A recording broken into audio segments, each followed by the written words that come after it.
أشد خلقا أم السماء بناها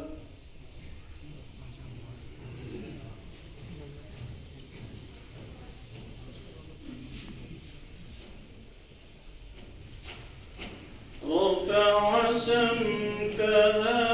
فسواها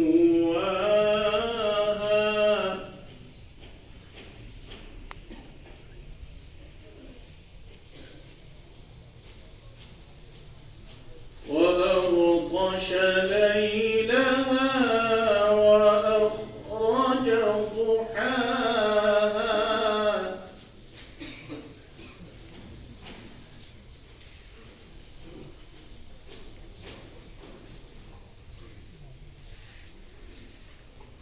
والأرض بعد ذلك دحاها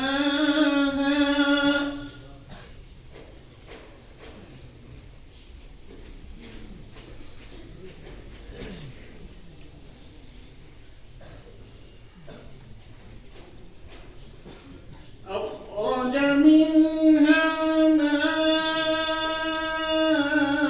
ماءها ومرعاها والجبال أرساها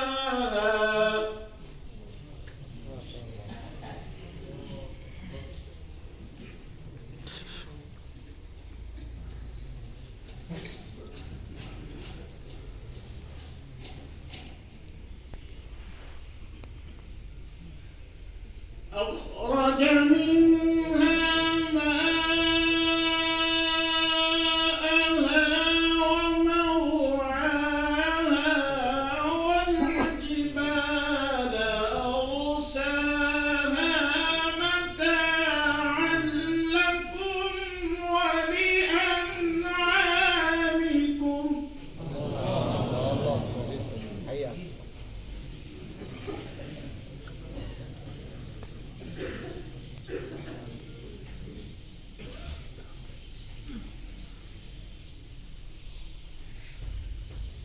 فإذا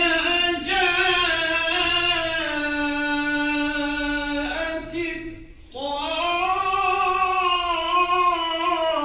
الطامة الكبرى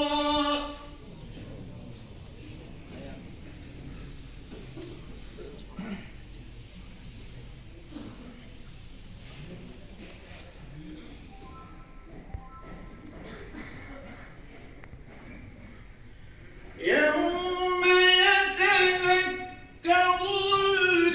الإنسان ما سعى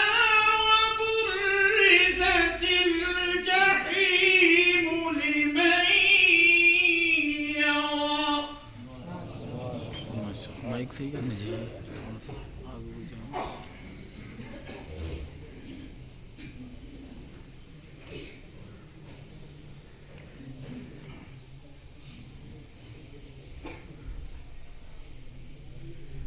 فأما من طغى وآثر الحياة الدنيا فإن الجحيم هي المأوى ما شاء الله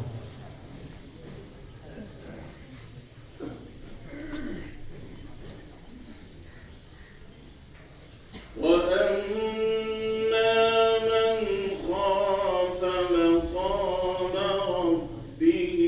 ونهى النفس عن الهوى فإن الجنة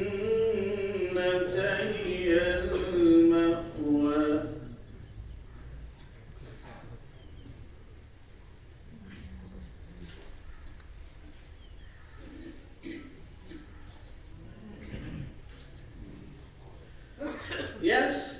يسألونك عن الساعة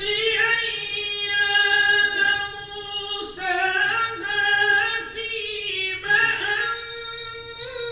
أنت من